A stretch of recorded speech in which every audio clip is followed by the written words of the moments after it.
What is up, y'all? Welcome back to my channel. I hope you guys are having a wonderful day. I know I have been I just want to apologize. I know I have not been posting like I should. Like I said I was going to, but y'all, man, I watch some of these shows and I just stop watching it. I cannot tell you the last time I watched Greenleaf because I don't know. I haven't recorded, but I just have not watched it. What else was I recording? After the second episode of Black Ink Crew, I have not watched that again. I don't know. I think reality shows are just like, I'm just kind of over them. So I think that's why I just have not gotten back to Black Ink. Married to Medicine, I will be doing Married to Medicine on Sunday. But last episode, I recorded it, but y'all, I didn't upload it because my energy was just not there. So I was like, man, fuck this shit. I'm not going to upload it. So that is what's going on. But I will be doing more show. I don't know, child. We're going to see what happens. We're going to see what happens next week. But we are going to push through and we're going to pump and we are going to make shit happen. All right. So this episode is Iyanla Fix My Life, Season 6, Episode 19. Monifah Fame over Family. All right, y'all. So we have the singer Monifah. If you do not know who Monifah is, she was on R&B Divas Atlanta, and she was a singer back in the day. I do remember her from back in the day. I was never really a fan, so I can't honestly to name you a song. I cannot do because I was never really the biggest fan of Monifah. I don't remember her songs. That seems so damn long ago. But yeah, so she is a singer. She wasn't a big hit. She did have 1 or 2 hits, I remember, but she wasn't like a mainstream artist. But she definitely, in our community, we knew who Monifah was. Okay, so Monifah sits down with Iyanla, and Iyanla wanted to know, is Monifah going to be present? I'm not sure who contacted the show. I don't know if it's Monifah or her daughter, but Iyanla wants to know if she's going to be present. So Monifah said that she will, and oh, now I was going to call that lady Oprah. Oprah, not Oprah. Iyanla wanted to know why was Monifah there, and she said that she wanted to get a better relationship with her daughter. Her daughter and her do not have the best, and I do remember that from R&B Divas. They weren't that close, but we didn't really know the ins and outs of their relationship. But what I really wanted to know was Monifah still married, because remember on R&B Divas, she got married to her partner. I think her name was Therese, and I love Therese. I thought Therese was really good for her, but I think that, I don't know, I felt like, I don't know, I didn't feel like Monifah was all the way gay. I thought that she was kind of like, I don't know, I got that kind of feeling from her, like Therese was just kind of like a springboard, and it wasn't, like, she will move on from that. I don't know. I don't know what happened. I don't know if they're still married. I really don't know. But that has nothing to do with what we're talking about today. Alright, so Monifah said that she got pregnant at 19. And being pregnant was something that she was not ready for at the age of 19. She said that at 17 years old, she left her mom's house. She wanted to be with this man, the man who got her pregnant. She wanted to be with him. Monifah was fast, basically. Monifah was fast, and she wanted to go live with her man, and she moved out her mama's house at the age of 17 to go do so. She decided to move out, and she said something did happen where, still at the age of 17, she said that she was violently raped. She said that she was out with her friend, and her friend's, I think, boyfriend and his friend were there, and I think she was riding with the friend's boyfriend, and he put a gun up to her head and raped her. And she never told her mother. She never told basically anybody. She kind of buried it. She buried it, and she didn't want to deal with it because when it comes to something like that, you feel a lot of shame. I mean, some people can tell it to people and say, you know, this situation happened to me. And some people bury it and they don't want to deal with it, but it comes out in other ways. It comes out in a way that is very damaging. And I think that's what kind of happened to her. So she was living with the guy, and she got pregnant at the age of 19. At that point, her career was, you know, starting up. And she said that she did not want to be a parent. She did not want to be a mother. She was not ready to be a mother. she wanted to have an abortion, and she went to the abortion clinic and she was ready to do it, and she wanted a sign that this is something that she needed to do or not. And I think she said she was peeing on a stick to to see if she said that she peed in the little cup, and she put the cup on the counter and the cup fell, and she said that was her sign from God that she needed to keep the baby. And Iyanla says, so piss on the floor made you decide to keep a child you did not want. Got it? Good, I get it. So she kind of talked about her upbringing. She said that her dad was died when she was 9 years old. He was a heroin addict. She said her addiction really started at the age of 17 when she started drinking and she started doing drugs. And like I said, I don't know if this happened before or after the rape, but you kind of start doing things to kind of numb yourself when something like that happens, especially if you do not confide in somebody, you do not tell anybody. You start doing destructive things to your own self. She said once she had the baby, she confided in her mom that she did not feel like a mother. She didn't have this feeling of, this is my baby, this is my child. She felt like the child was her sister, not her mother. I mean, not her daughter.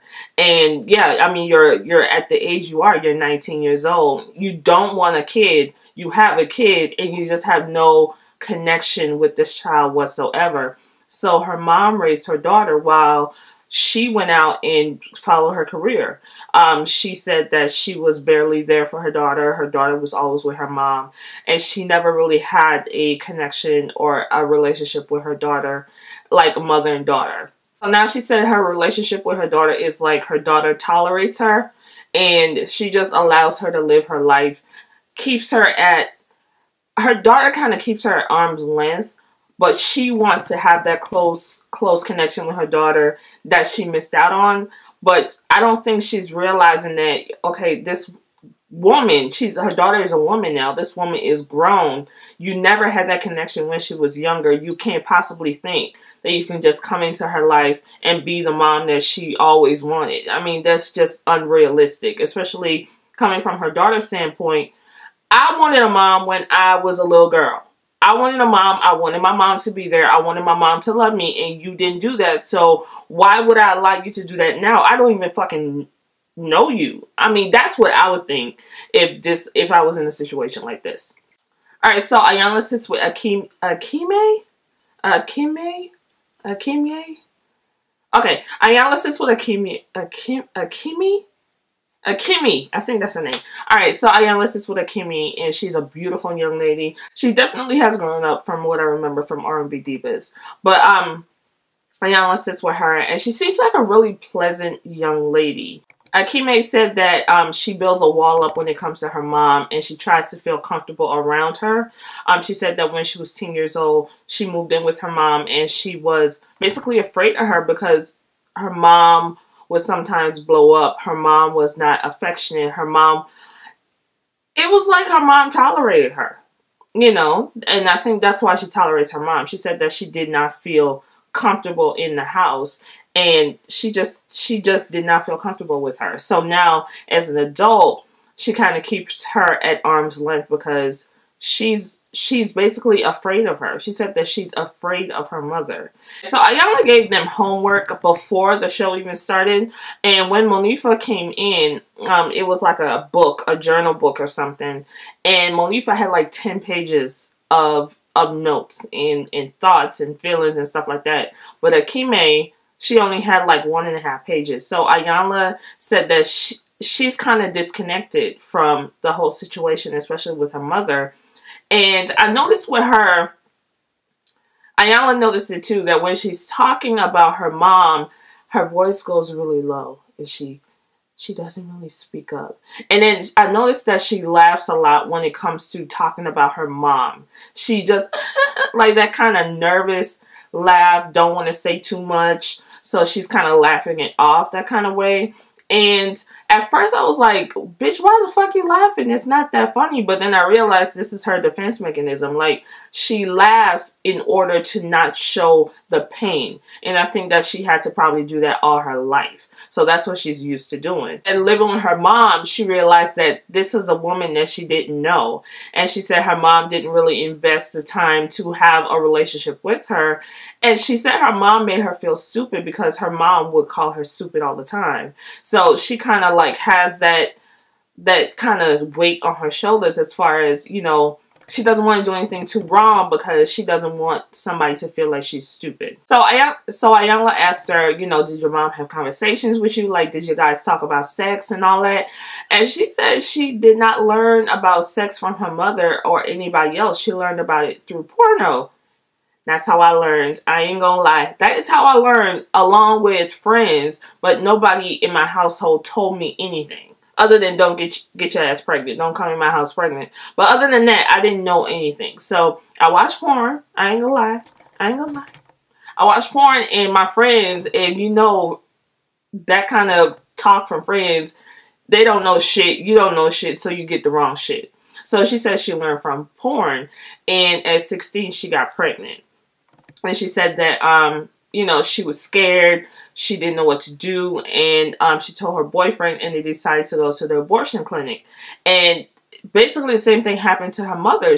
Akime said that she just was not ready to be a mother. She did not want the baby.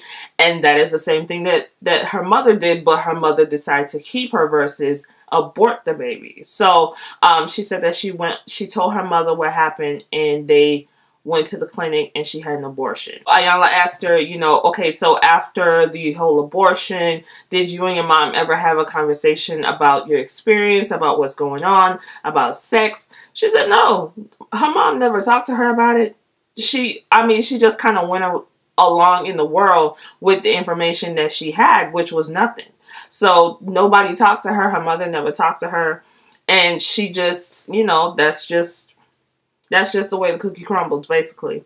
So she said that she has 3 kids and she doesn't really want to pass on this kind of dysfunction to her children. Iyanla sits with Akime and Monifah, and Iyanla asked, you know, from sitting with them one-on-one, what did you think about it? And Akime said that she did not like that Iyanla threw her journal at her.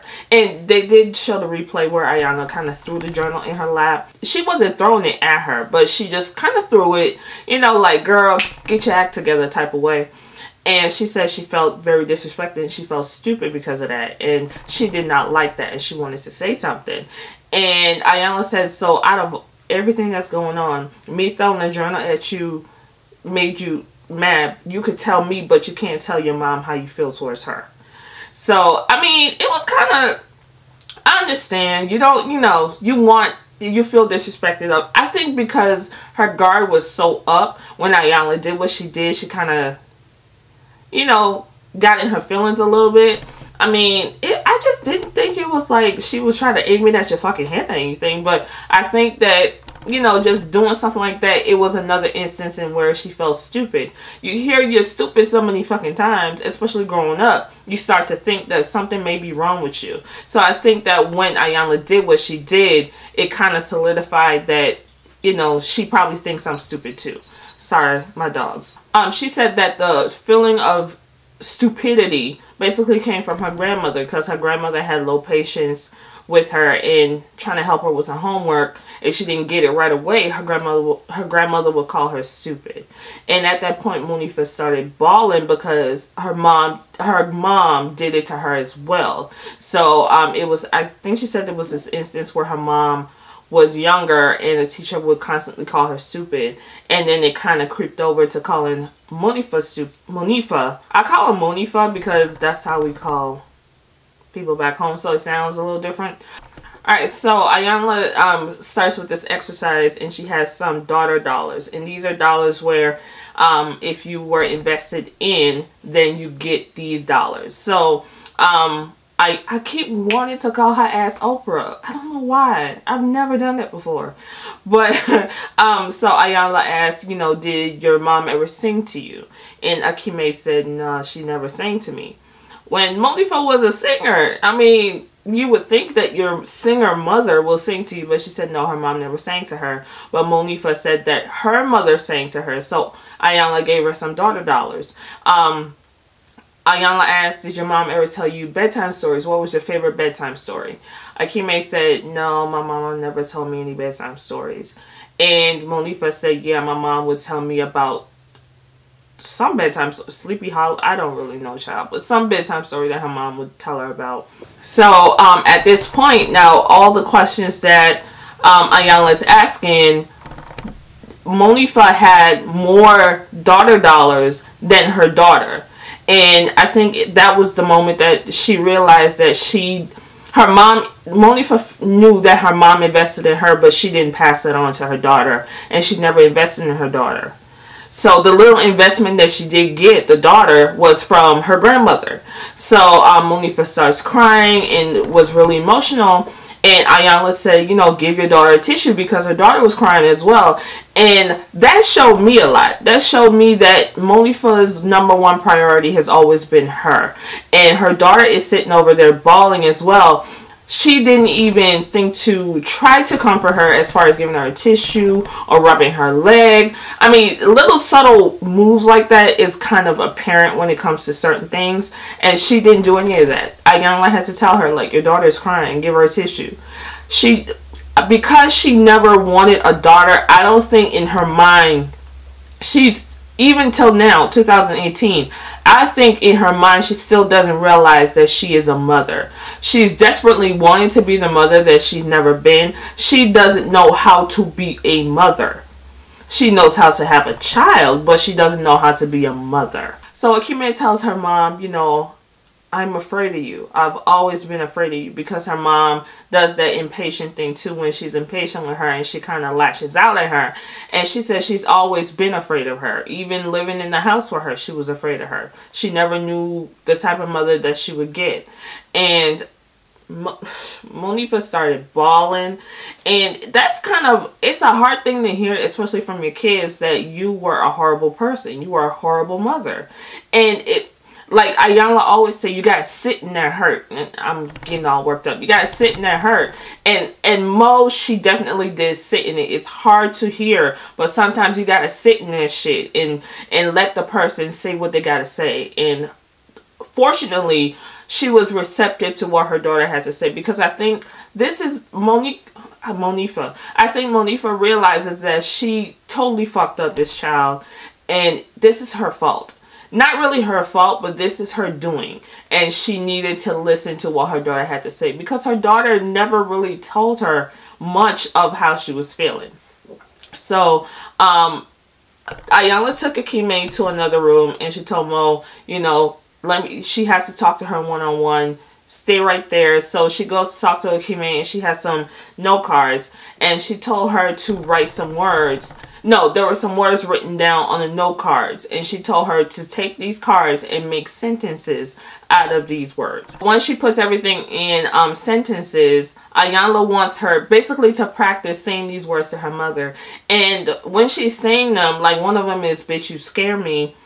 She says it very meekly. Like, you can tell, like, she does not want to hurt her mother's feelings, even though her mother really didn't care much. But well, back then, but she has always been the type of person, she doesn't want to say things to make her mother upset, because again, she's afraid of her mother. So anytime she's saying something, she said, bitch, you scare me. She said it in this low voice, like, bitch, you scare me. And she kind of laughed.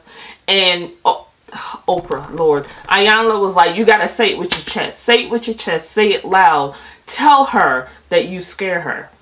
And she scares you. And you know, she got emotional, and she was crying, and she started talking and everything like that. So Iyanla called in Monifah into the room, and she told her to sit there and tell your mother exactly how you feel. Read the words, tell it to her. Say it with your heart, baby. Say it with your heart. That's what Iyanla always say. Monifah comes in, and she's trying to say it. She's still doing the laughing it off type of thing. And, you know, Iyanla got behind her and like, girl, say what the hell you gotta say. And she started saying it. And she said that you never wanted to connect with me, and I don't know why, and I don't know why you chose drugs over me, and I don't know why, you know, she said that you always scared me, you were impatient with me, and you would say things and do things to scare me, and I don't really know you. And Mo broke down, and Mo just hugged that girl, and I was like, this is what I love to see. Mo was receptive to it. She listened to her daughter, and she hugged the hell out of her daughter, and I like that, because, and you can tell they don't hug a lot, because Akime seemed kind of like stiff with it, but I'm glad that it showed that her mother was there to hug her. So Monifah tells her, you know, at first she said, I wasn't ready for you, and Iyanla said, take her out of it.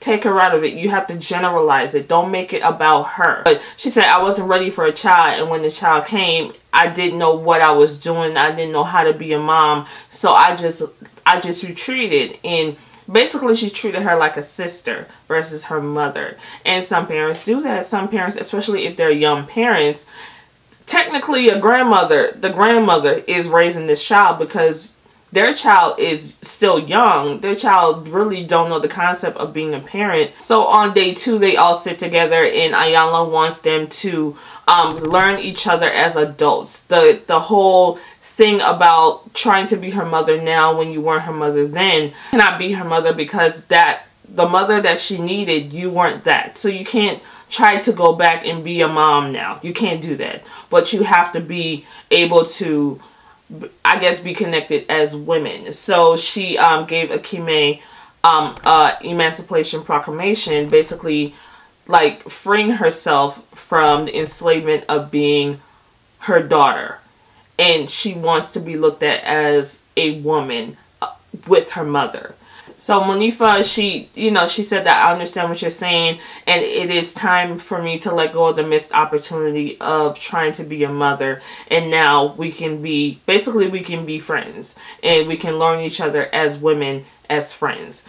Monifah said that she didn't realize that she was emotionally abusive to her daughter, and that actually caused her to be neglectful. Akime said that she understands that her mom isn't perfect, and she doesn't expect her to be, and her not being the mother that she wanted was not her fault. It was nothing personal, because Monifah did not want kids at that time anyway. So that was the end of the episode. That actually was the end of the season.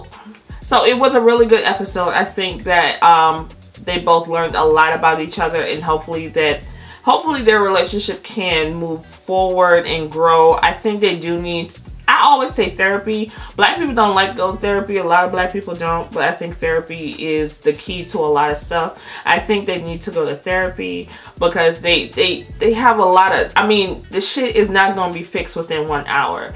But I think that with time, they can learn to grow and to know each other as women, versus, you know, this is my little girl and I have to try to be that mother that she didn't have type of shit. So I thought it was a really good episode. And as far as the entire season, the episodes that I did review, I thought that it was a good episode. Some episodes were a little boring. To me, I think the Cynthia and Mallory episode was kind of boring, in my opinion. That's just my opinion. I don't know. But for the most part, a lot of the episodes were really good. So yeah, so this was Iyanla Fix My Life. This was the final episode of the season. It'll be back next year. If I'm still on YouTube, child, I definitely will be reviewing the episode next season. But there are some shows that I want to review that are coming up. What's it called? There's a show coming up. Hold on. Let me tell y'all right now, because I am going to review this show. So I just want to let y'all know right now, if y'all want to see it. But there's a new show on O called Ready to Love. It's like it's a black, I guess, not hookup, but online finding love dating show. I probably will watch it. Let me see what the first episode do. If it's good, I'll go ahead and review it. There's a show coming on November 3rd. Oh, I will be reviewing Chad and Michelle and Chad, however it go. That is on OWN as well, from Michelle Williams from Destiny's Child and Chad Johnson. the white man that she getting married to. So I probably will review that because I do like Michelle, and I hate that y'all make fun of that girl. I really do, but I like Michelle a lot. So I probably will be reviewing that, and I think that's November 3rd. So, but that's like a month away. But yeah, so, but Ready to Love, I definitely will watch the first episode and see if it's kind of worthy to do it, but I probably will be reviewing it. So if you want to see it, check out, I will, if I can find the promo, I will put it down below, but definitely will probably review it. So let me know what you thought about this episode. Did you like it? Did you learn anything? How did you think about the season? Was the season cool? Was it alright? Did you think Iyanla is full of shit? Because some people think Iyanla is full of shit. I don't think she's full of shit, but I do think that she kind of hypes stuff up for ratings purposes. I ain't mad at you, girl. Get your coin. But anyway, guys, do not forget to subscribe. Do not forget to like this video. Do not forget to check out my website, justbeher.com. The holidays are coming up, which is my most hectic time, but I'm trying. I have to find a way to balance the reviews and balance my my company, so we'll see what happens. But I work tirelessly during the holidays, so I may not have all the time to record. I'ma see. I can. That's all I can promise you. But I know last year was. This is my second holiday season. Last year was heck the fuck tick. All right, I barely slept. I was working 24/7. Alright, so hopefully this year is the same. Hopefully this year is, you know, bountiful, and, you know, I get a lot of stuff going on. But, you know, I'll try to stick with the reviews as much as I can. I may miss one or two here and there, but I'll try my best. Alright, so I'll talk to you guys in my next... I will be doing Married to Medicine, so I'll talk to you guys in my Married to Medicine video. Bye.